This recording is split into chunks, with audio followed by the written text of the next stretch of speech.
Welcome everyone to our third webinar for this year. As you know, we have drastically changed our events for the year, and we are so grateful for our speakers, Brian tonight and the previous ones who have come to our rescue. But we also are trying to put together a whole slate, a whole roster of virtual events for the next few months. And Mona Lisa and Jill have kindly put together a survey, which is sent out. The link has been posted on social media, but it will be sent out via e-blast as well to the rest of the membership. So please, if you have received it, please, and you haven't yet responded to the survey, please do so. It should tell us what you would like for us to tackle, the topics that you would like for us to handle for the rest of the year. And if you have, please also circulate the information to the rest of the community who are members. It's meant for our members to fill up, okay? And I think that's about it. And thank you so much for everyone for coming tonight. And I hope more will log on in the next 2 minutes, because this is going to be wonderful. Looking forward to it. Okay, Laura. I get the privilege of telling you about our speaker today. Brian Allen is the owner of Whittier Creek Consulting. It's a business dedicated to assisting professionals in various stages of career distress. So Brian has over 15 years of experience in career development, coaching, and consulting in both corporate and private spaces. He is very passionate about helping people take control of their own careers. Prior to creating Whittier Creek Consulting, he worked for Southwest Airlines University for People. I love the name. It's an innovative group charged with promoting the unique corporate culture of Southwest Airlines. I think those of us that have flown Southwest Airlines, we know what that means. I actually love that airline. Brian also worked as a career coach for Lockheed Martin, where he was responsible for creating an internal career coaching leadership program. I do want to mention that the type of leadership programs that he's been responsible for include Myers-Briggs type indicators, which I think a lot of us are familiar with, also emotional intelligence, leadership training, strength finders, business etiquette, generations in the workplace, and the Thomas Kilmann model of education. So he's a wonderful resource for us. And I do want to say that we're so pleased that he accepted our invitation to come and speak today. And I think the information that he's going to share with our membership today is going to be wonderful for our professional growth and just in general for keeping us just moving and thinking about new approaches to our new situation.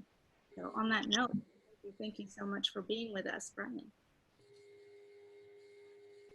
Well, it's my pleasure. Thank you very much. It's quite an honor to be able to address the committee, and I'm looking forward to this. And thank you very much, Laura, for that introduction.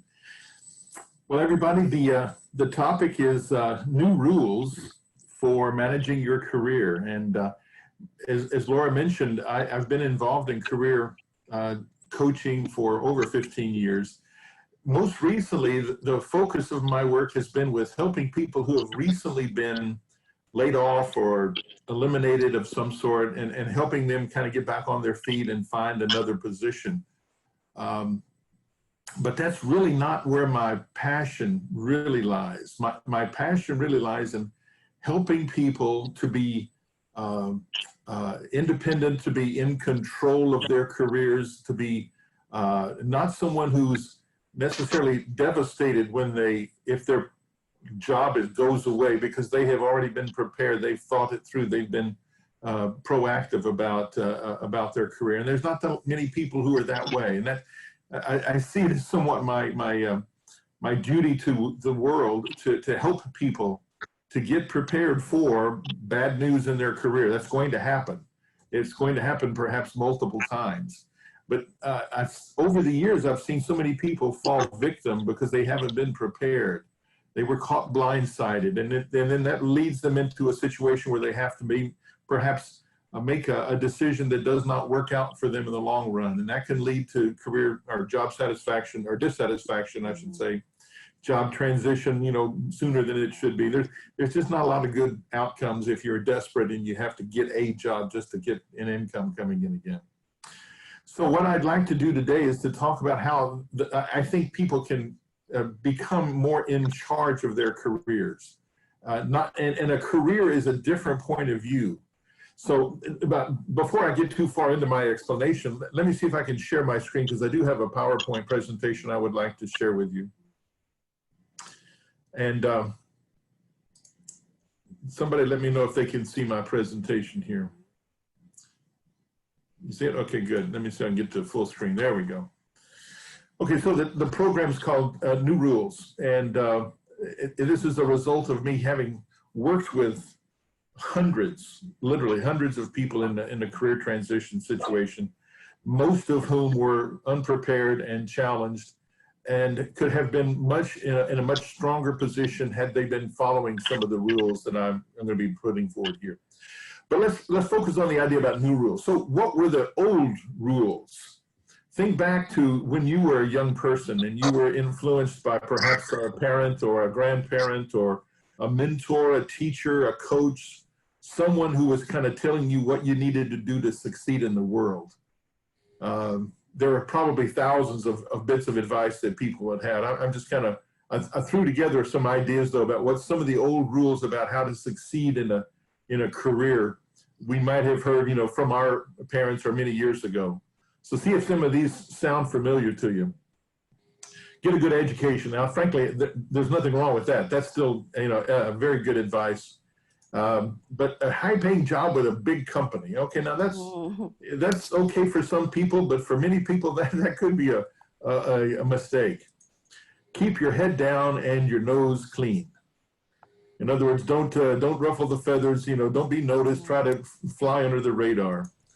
Go along to get along. Are any of these kind of cliches something you might have heard when you were a young person, or you might have given to other young people perhaps? Make your boss look good, because your boss then will take care of you, right? You've heard that before.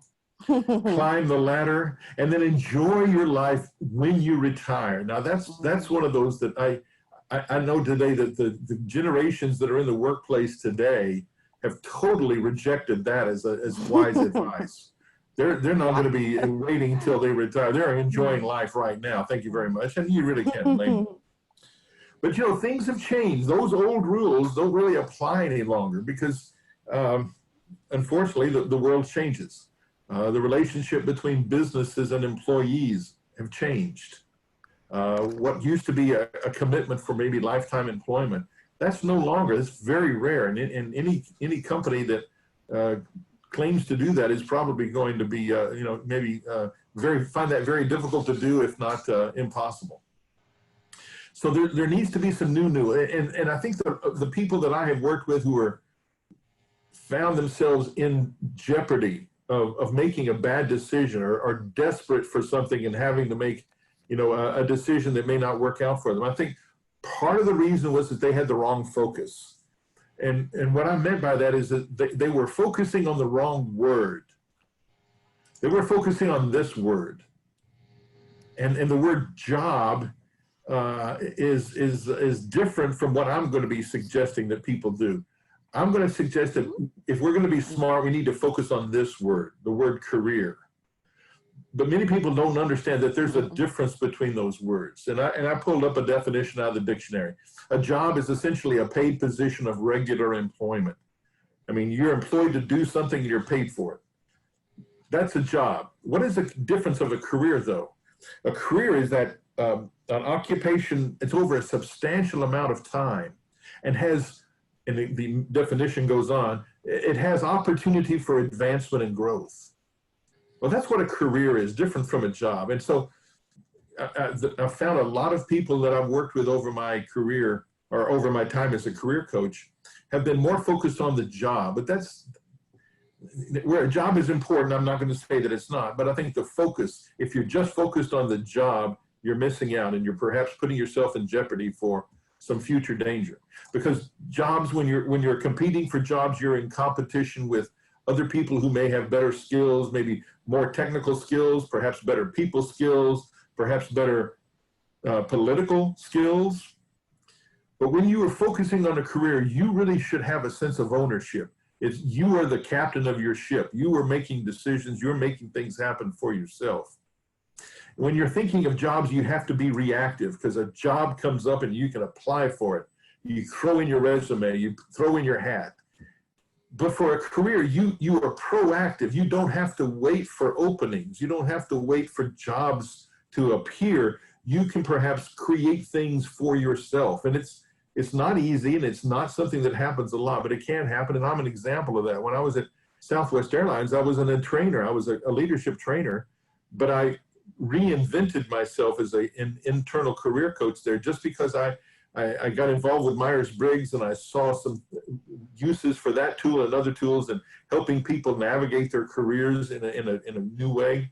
And that inspired me. And I put together a proposal and got the management of the company to agree. And off I went started my career as a career coach. So it is possible for you to make things happen for yourself. If you're focused on a job, there's a lot of unknown. You don't know what decisions are being made around that job, what the pay is, when the start dates, what the benefits are, when they're going to be laying somebody off. There's a lot of unknown when you're focusing on just a job. But when you're focusing on your career, you gain awareness, not only of yourself, but of circumstances, of what is a good fit for you and what situations are indicative of your potential growth and happiness rather than those that are, you just have to get along with. Jobs are rigid. They have requirements and standards. And if you don't toe the line, you can get in trouble. When you're focusing on your career, though, you can be flexible. You can decide where you want to go and what you want to do in a more available way. And it's just a much better frame of mind to be in, a much better focus to have. And so seeing that most of the people that I work with who have been laid off really were not focused on these career aspects. They were more focused on getting a job, and therefore they found themselves in jeopardy very easily and in quite a lot of pain, to be honest.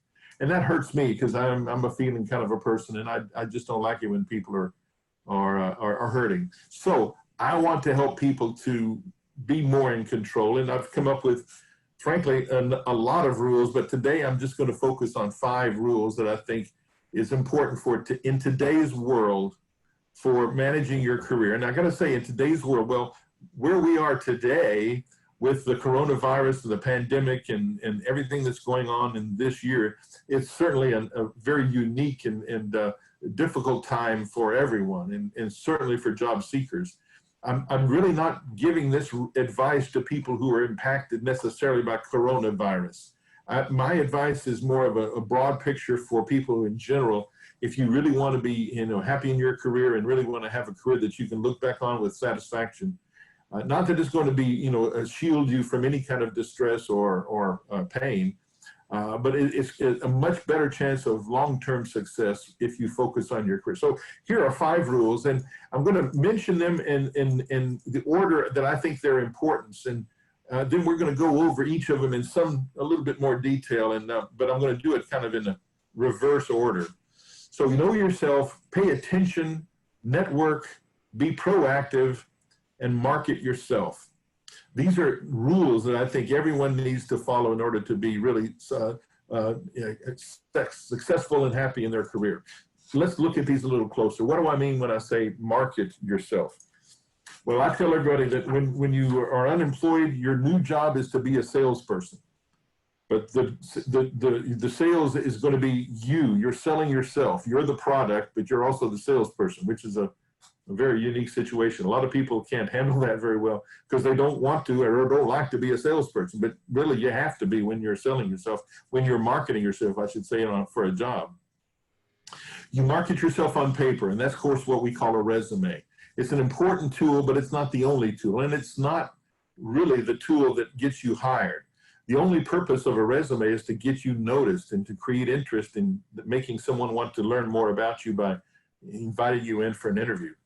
But it's important to have a resume, but a resume should be created from a marketing point of view, not from a historical point of view.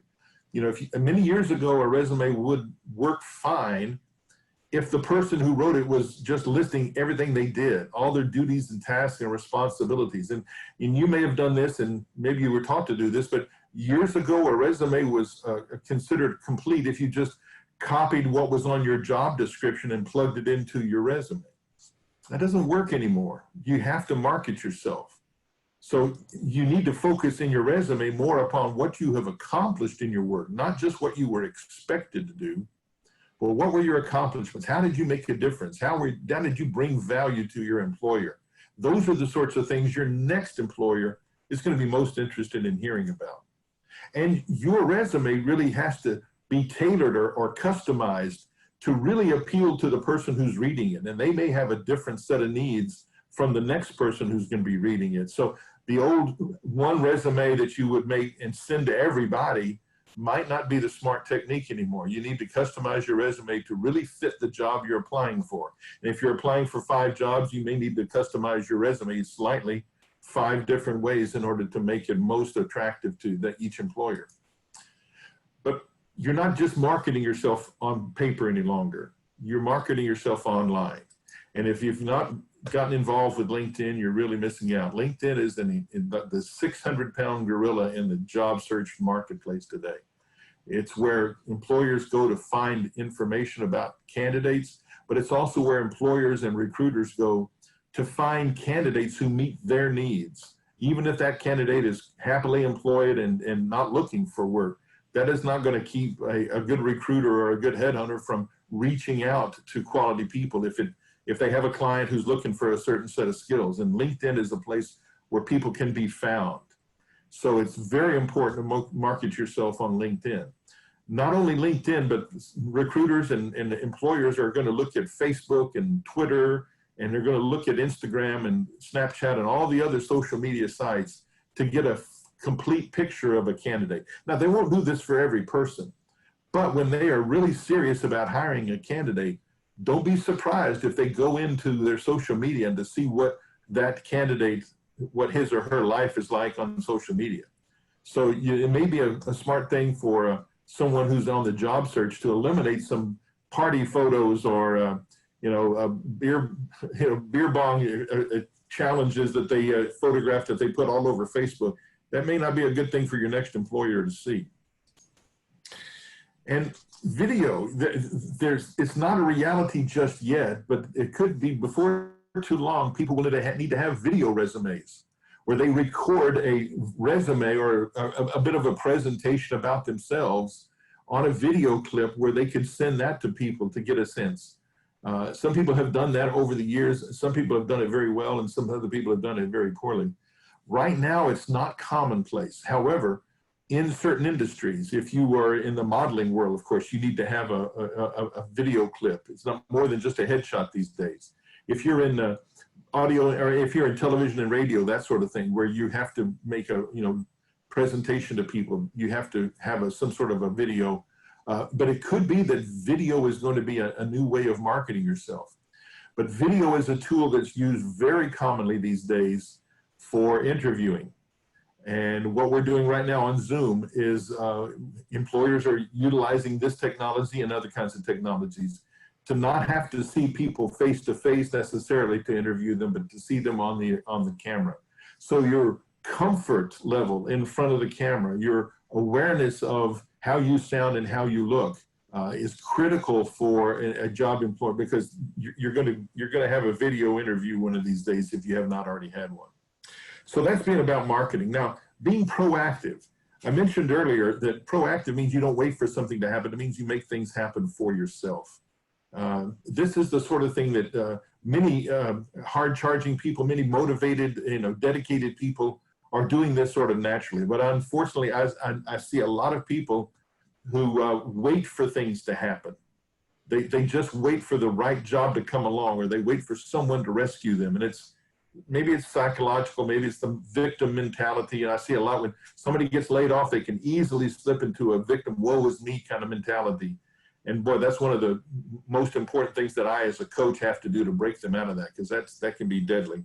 But being proactive means you don't wait for things to happen, you make things happen for yourself. You put yourself into positions where you can learn things, where you can grow, where you can be seen. And frankly, being a member of a Philippine American Chamber of Commerce is not a bad way to be known and be seen and to learn to grow. So these kinds of things are excellent ways for people to be, but many people, don't even think about this. You need to think about being the owner of your career. And again, a career is kind of a long-term view. So you need to be not just always focusing only on the day-to-day work of your job, but be thinking about what the future holds. What are you going to be doing 5 years from now? What do you need to be doing now in order to put yourself in a position to be able to make the change or the growth that you wanted for 5 years? Read the signs. It's amazing to me that there are things that happen, whether it's, I don't know, fate or religion or just circumstances, but it's not a coincidence when something happens that can turn into a job. And you may have had something like this happen where you think back to, you know, I got a job with someone just because I happened to be in the right place at the right time. Or my one friend who I was talking to one day happened to know somebody who needed an employee, and I was right there. That sort of thing happens all the time. I read the signs about what I needed to do to reinvent myself and it was over a period of 6 or 7 months. I read some things. I went to conferences. I had some conversations with people that opened my eyes to a new career opportunity for myself. And this again was when I was at Southwest. But I was paying attention. I was reading the signs. Now, you need to also be a pro. And when I say be a pro, I mean be a professional. Don't just think of yourself by your job title. Think of yourself by your profession. Are you a professional? Are you a professional interior designer? Are you a professional automotive repairs technician? Are you a professional accountant or doctor, lawyer? Don't just think of your job title, but think of the profession you're in. And professions have, you know, levels of learning. They have ways of showing your expertise. There's certifications, and there's awards, and there's letters after your name, and there's professional groups that you can go to, and learning and symposiums and conferences and conventions, all these sorts of things. Be involved in the sort of thing that shows you're committed to your profession, not just getting a job and taking a paycheck.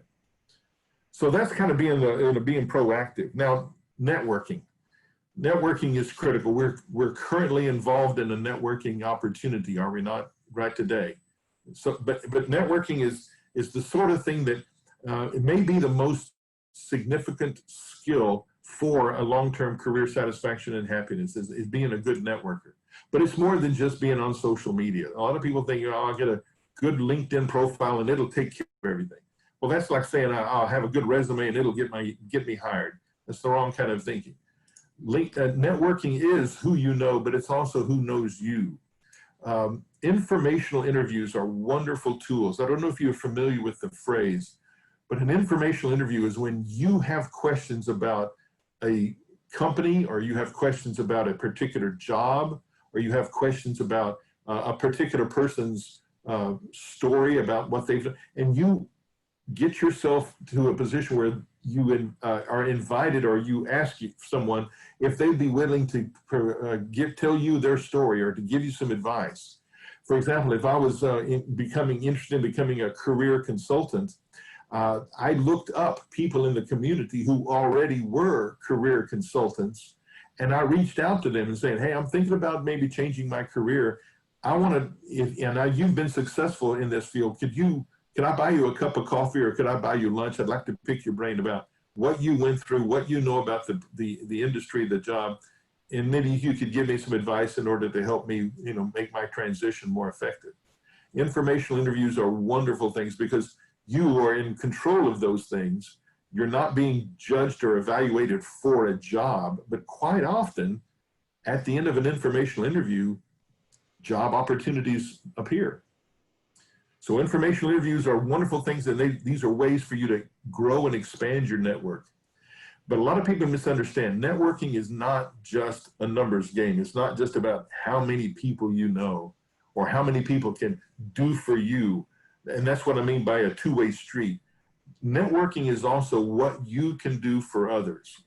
It's the assistance that you can provide to others. It's the advice that you can give. It's the introductions that you can make to others. Networking should be the sort of thing that, you know, what goes around comes around. So be willing to give as far as being needing to take from your network when you are in your career. And as again, I think networking as a skill might be today's most critical career skill is being a good networker. Number 2 rule is to pay attention. And paying attention means don't, focus on the details of your job, certainly, but don't miss the bigger picture.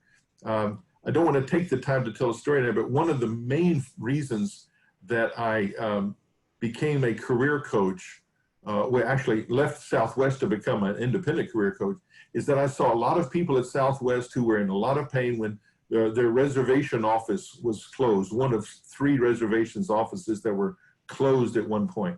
And these people were just hit with a brick. They didn't anticipate it. They were caught off guard. It was a surprise. They felt betrayed, let down, violated. It was a very, very difficult time. I was sent out to one of the centers in Little Rock, Arkansas, where I'd been many times before. It was a place that was full of joy and light. And then after the news they were closing, it became a very dark place. And it impacted me. But I saw these people, there were plenty of signs that said, your job as a reservations agent for an airline might be in jeopardy because the internet was taking over and people were making their own reservations online. You didn't see that. They weren't paying attention. They were just doing their job every day and anticipating that their job would be there forever. Not smart, not smart. Complacency is a dangerous, it's a cancer. If you think you got it made and you can kick back and relax, boy, are you going to be in for a big surprise. You have to also listen to your inner voice.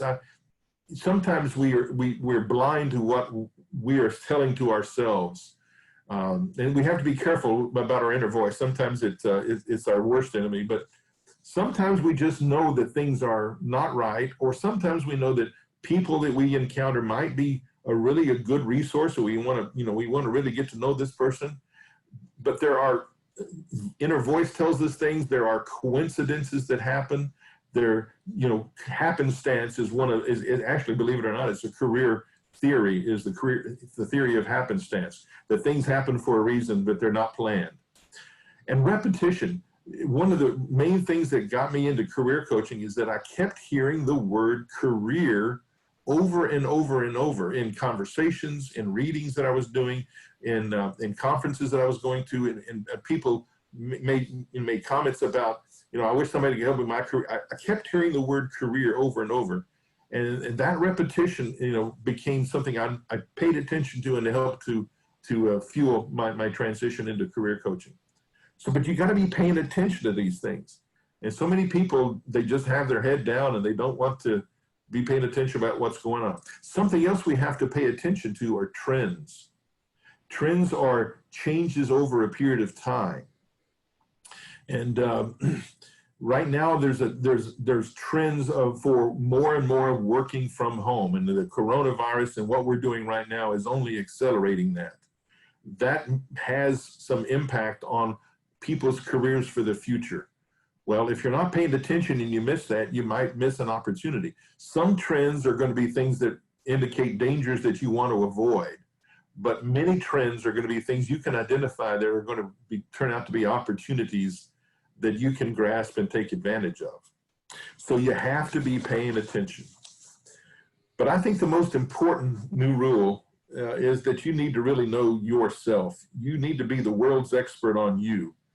And we all are, of course. However, we don't really necessarily know ourselves to the level of detail, perhaps, that we really ought to, in order for us to be able to know why a good situation is a good situation, or why a bad situation is a bad situation. What is it about us that we click with certain people and we rub raw with other people? What is it about certain situations where time just zips by, and other situations where it seems like time is never moving at all? Well, it has a lot to do with ourselves and our internal makeup. And there's a lot of different layers to who we are. And again, I'm not a psychologist, but I do have some understanding of some of the things that make people unique, that help to make a good job fit or a bad job fit. And helping people to discover and understand those things so that they can make smart decisions for their careers is what I think is one of the most important things that I do. So to know yourself, you need to understand, to a different level, what fits with you. Why is and if you love your job and you can't wait to get to work every day, That's wonderful. Enjoy that, yes, but understand why that is. Is it the people you work for? Is it the work itself? Is it the recognition that you get? Is it the learning, the pay, you know, whatever it might be? We all have different, needs that we have. Well, you need to understand what a fit is for you, as well as understand what misfits are. But things you need to understand about is your personality. In her introduction, Laura mentioned that I had some experience with the Myers-Briggs type indicator. And I've been a certified Myers-Briggs practitioner since the late 90s. And I've helped hundreds of people to discover themselves through the Myers-Briggs tool. But all that talks about is just how you prefer things to be. Unfortunately, a lot of people misunderstand that Myers-Briggs is a strict limitations of what you can and cannot do, and that's not right at all. It only indicates your preferences and what you would, if you had your way, how you would like things to be. But that's an important thing to understand to find the right fit for you. What is it that you're drawn to, or that you've always found interesting or fascinating, or that you get excited about? Wouldn't it be great if you could find a job related to something that you're already naturally gifted or interested in? Well, you can do that. There's ways of measuring interests. What are your values? What are the rules you live your life by?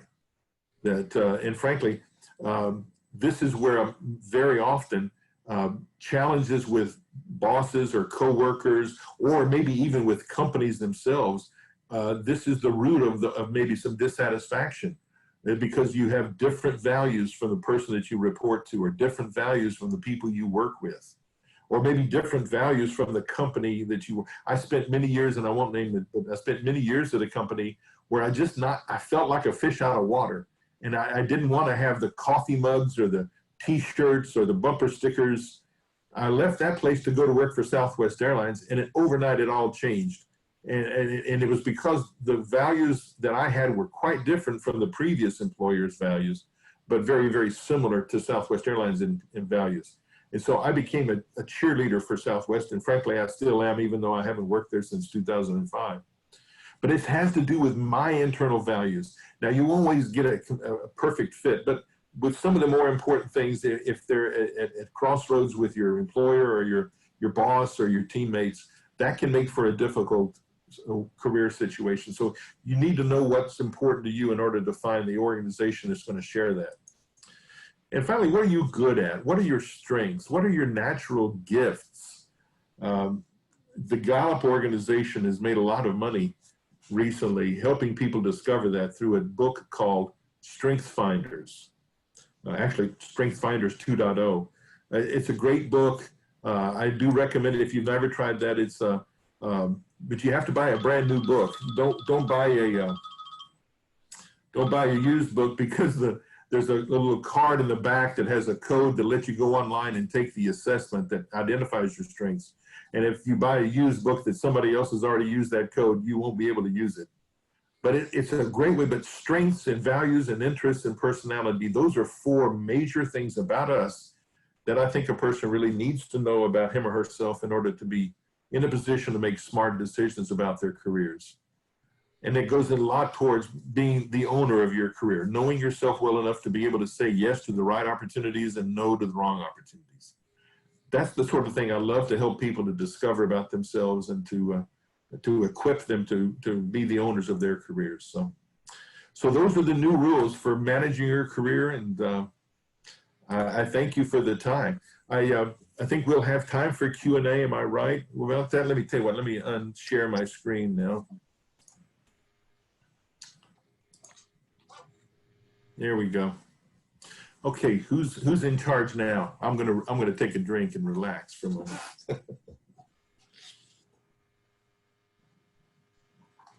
Jill? Mon, hi.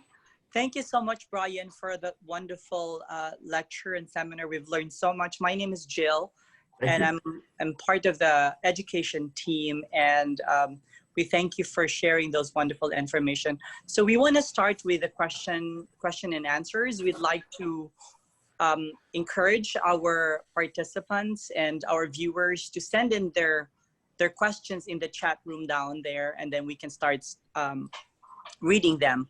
Let me go ahead and start with a question.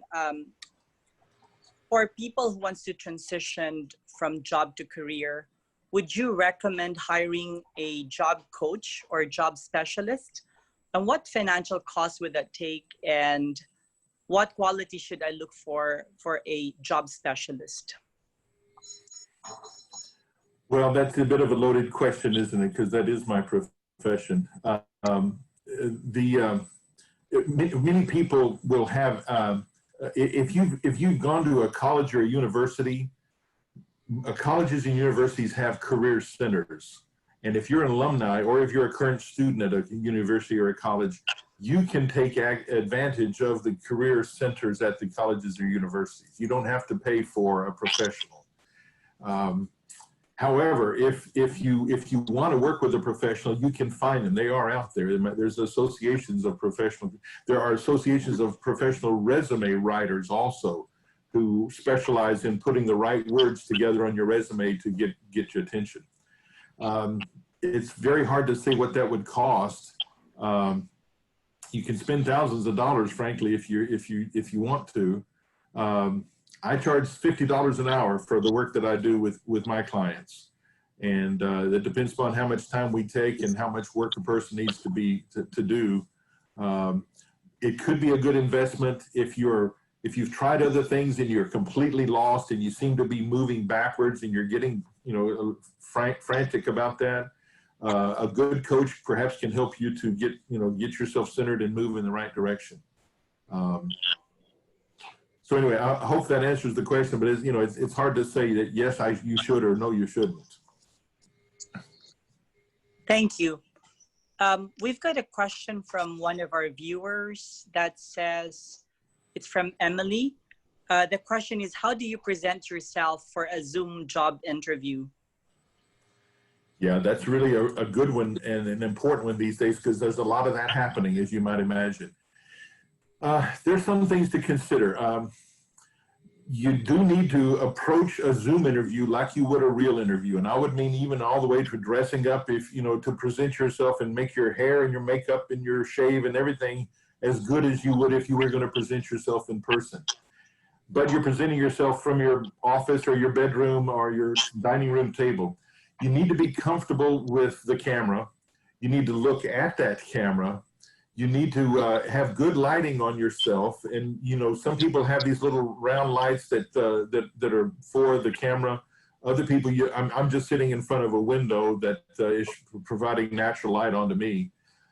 You want to have the camera elevated to the point to where you're not looking down into it nor looking up into it, but that you're as level as possible. So I've elevated my laptop here on my desk so that we're more level. And there's some psychological to that as well. You don't want to be looking down at the employer, nor do you want them to be looking up your nose. So, but that's some of the basics. Oh, by the way, your background should not be more interesting than you. So, I love the library behind Rowena, and Elna, you have a lovely mountain scene and a lake behind you. Of course, those aren't real. I understand that. But you don't want to have the background behind you where people are moving around or there's anything that's distracting the viewer from what you are saying. So there's some things that you need to know. Now, any interview, you need to be prepared by knowing what the employer is looking for and how you can provide that, and good stories to tell from when you've already provided that same kind of service to your previous employers. But that's with any interview. But for Zoom, those are some of the things that you would need to prepare to be successful with a Zoom interview. Wonderful, thank you. Do we have other questions from our viewers? Please send them now. We've got another question from Marina Carrion, and her question was related a little bit about the interview, but I think some of the question it asks about, is it appropriate to ask questions with the one that's doing your interview as a way to strike that conversations and create that opportunity where that person can see that you are a person that knows, or that you have an expertise in that area? Yeah, actually, asking good questions during an interview is an excellent way to improve your status. Some people will say that you want to jump in right away and start asking questions to show your knowledge of the company or your knowledge of the industry.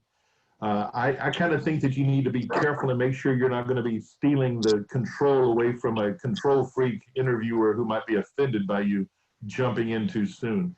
But at some point in the interview, there should be an opportunity for you to ask questions about the opportunity.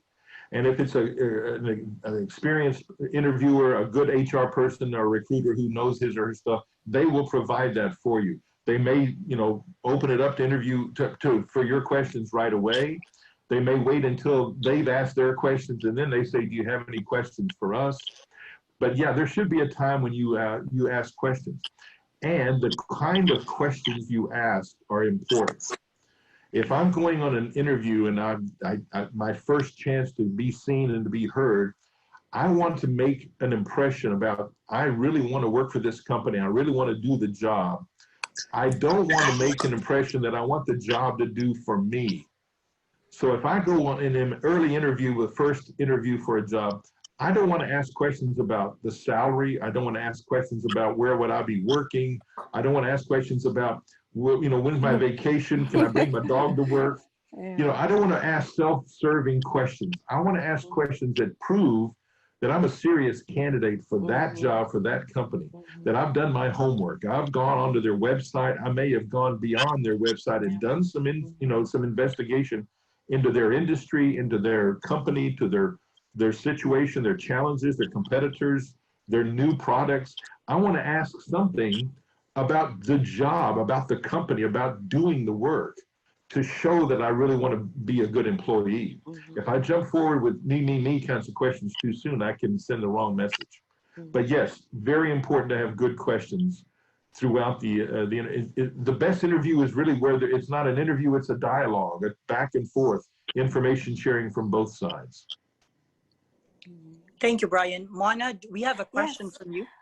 Yes, we have several entrepreneurs in our group. We're curious about how would a Myers-Briggs test benefit our entrepreneurs and potential entrepreneurs? Well, I think, I'm a little bit biased, but I think Myers-Briggs will help you learn about yourself, and that will help you in innumerable ways. It'll help you to understand why you find certain things very attractive and certain things very pleasurable, and other things are like pulling teeth. It'll help you understand yourself better. It'll also, if you kind of really get into it, it can very much help you understand other people.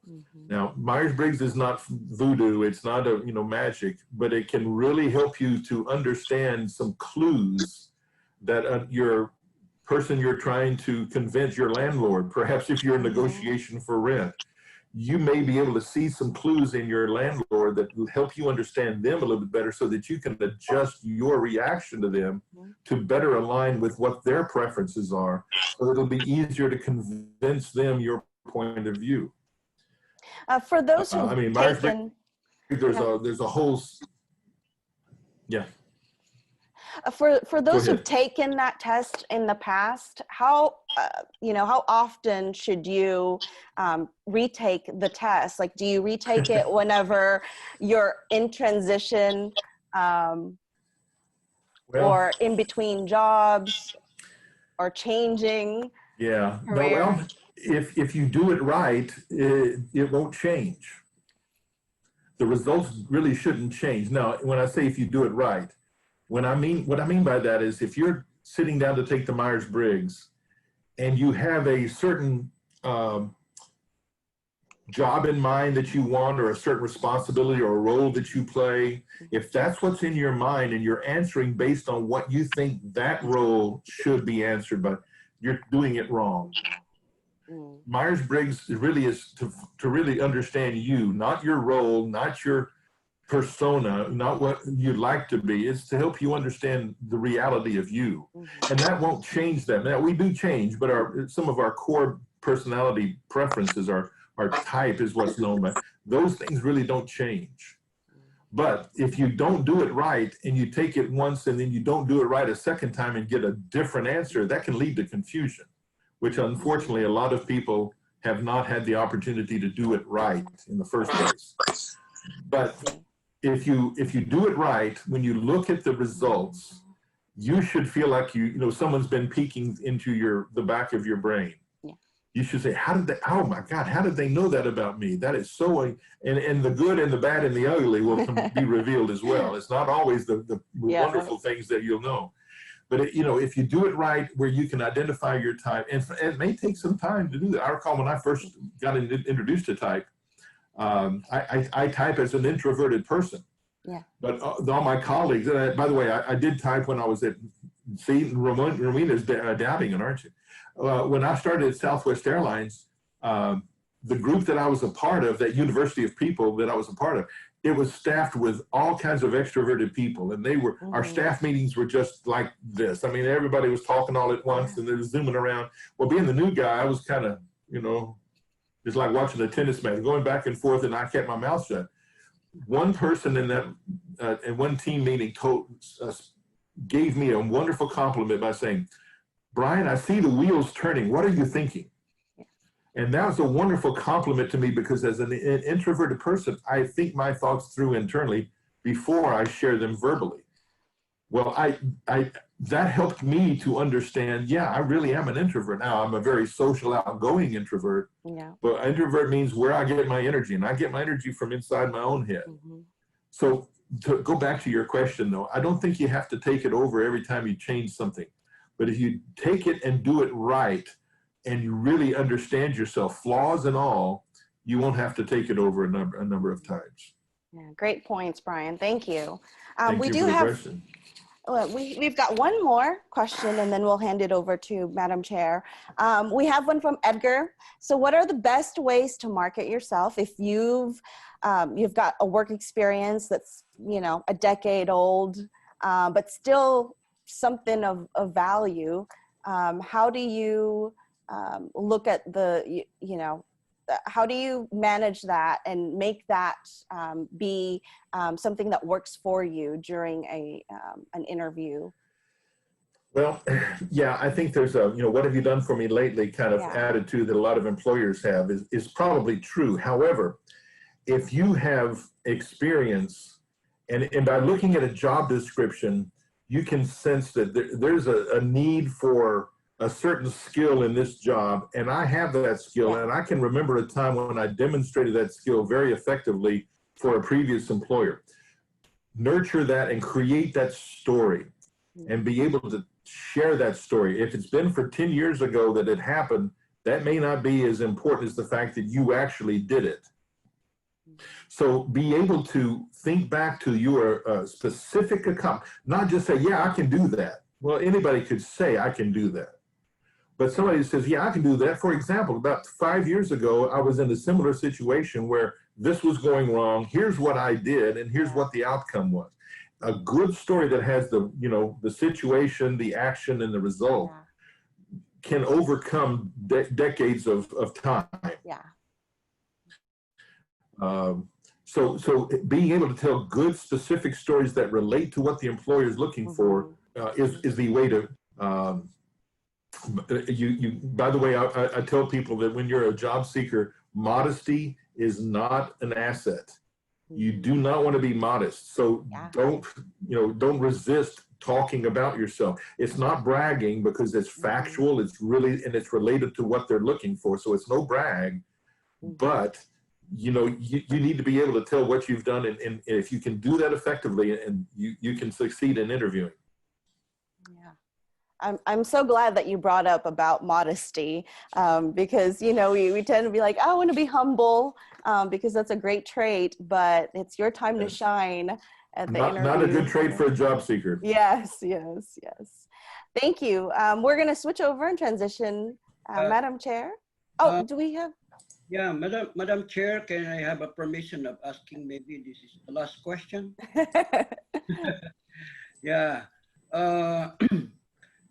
You started like you're giving hope to people, especially now that there's a lot of challenges, lost their job, business owners are very in challenge. So with your, can you suggest or is it your advice to anyone that we should adapt to the changes now? Because nowadays, job growth, job assurance is no longer this time, which is really good. Unlike before, when you have a good degree, you have a good education, you can done a very good job. But this time, there is really a change. So during this pandemic situations and you know what's happening, what can you suggest to anyone? Because I could see that you identify the difference between an employee, a job, having a job, and also a career who can transition to owning a business, which is now, that is the American dream. So what can you say about that, Brian? Well, that's a broad question. Yeah, things are very difficult right now, but I truly believe this is a temporary situation. I think the things won't go back to the way they were, but things won't stay the way they are now forever. But for people who are in between jobs right now, I think one of the best things you can do is to recognize what your value is and find a way to communicate that effectively. Yeah. Tell your story well. Don't be afraid to tell, you know, wave your flag or toot your horn. But you need to make sure you're telling your story to somebody who really wants to hear it. So find opportunities where someone needs what you have to offer. And unfortunately, if we're focused on jobs, we just apply, and that can be very wasteful. And when you apply and never hear anything, that can also be very disappointing and depressing. It's just not a good way for people to approach the job market from a position of desperation. You need to approach the job market from a position of strength. I know who I am. I know what I can do for you. And you'll be smart if you hire me. That's kind of the attitude you really need to have. And then don't wait for this, just for an opening to present itself to you. Go find it. There are many jobs that are never advertised until the right person comes along, and then that person is hired. It's called the hidden job market. You can look it up, Google that phrase, and you can look it up. And many people say that the majority of the jobs that are filled every year were never advertised. So it's, you know, relying upon the reactive job market is really difficult. But come to it from a position of confidence, optimism, know what you have to offer and be able to communicate that, and you'll get respect from any employer. Okay, great. Thank you. Thank you for that. So, I appreciate your thoughts, your sharing tonight. Is it okay if we need to talk to you? We can contact you directly. I know your number, but I didn't get the last four numbers.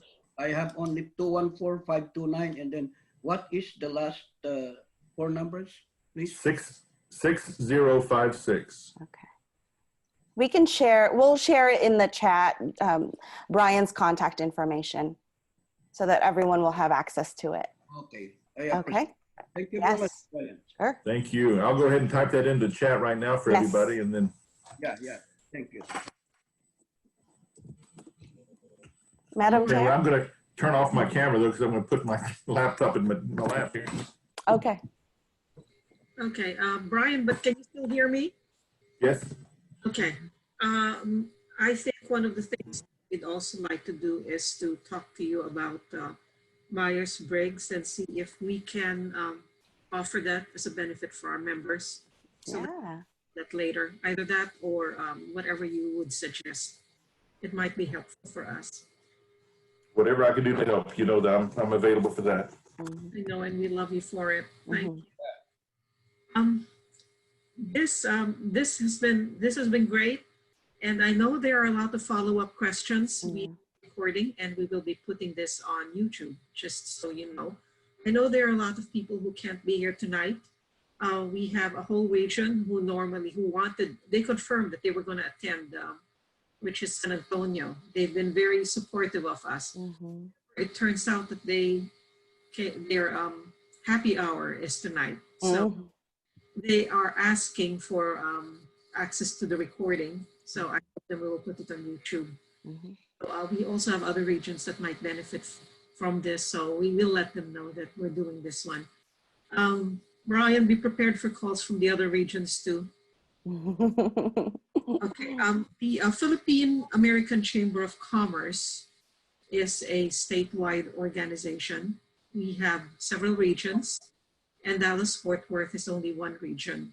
We all offer a variety of educational opportunities as well as other benefits for our members. Now, the Dallas-Fort Worth is Region 1, and this is essentially a wonderful team right here. Of course, I'm biased, like I said. This is my team. This is our team. And we have been dedicated to offering educational opportunities for our members and beyond our members to the community. These webinars are proof of that because we have had this open to everyone for free. And I think we will continue to do so. Now, if you are interested in membership, because education is not the only benefit that we can provide our members, this is anyone on YouTube, if you catch this later on, please reach out to us. We have our website. We are on social media on Facebook, Philippine American Chamber of Commerce, Texas, DFW. If you Google that, you'll find a lot of opportunities, and there's a number as well there that you can call, and we will respond to you. And you can also send us messages on the email. That's right, or on Messenger over social media. Okay, I think that's all I have to say. Thank you so much for coming. Who is going to Mona Lisa or Jill? Yes. Sure. Thank you, Brian, again, for your generosity and expertise. Oh, my goodness. We sincerely appreciate you taking that time to join us on a Friday evening. And just know that you will get follow-up questions from our members and beyond.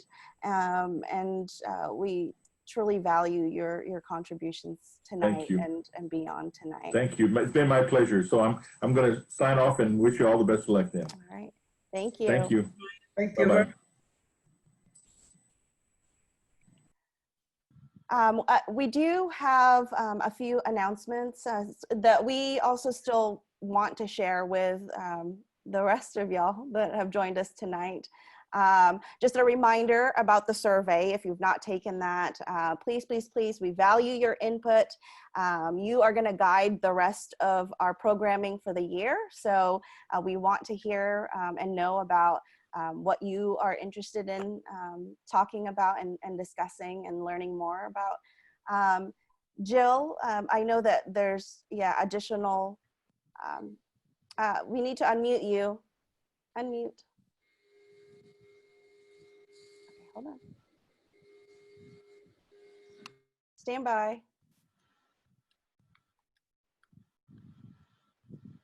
Yes. Hold on, Jill. Okay, there you are. Okay, repeat all of that. Yes. Yes, thank you everyone for joining us on this Friday night. It's been a wonderful evening of learning. We look forward to all your inputs about this web seminar to help us guide for our future events.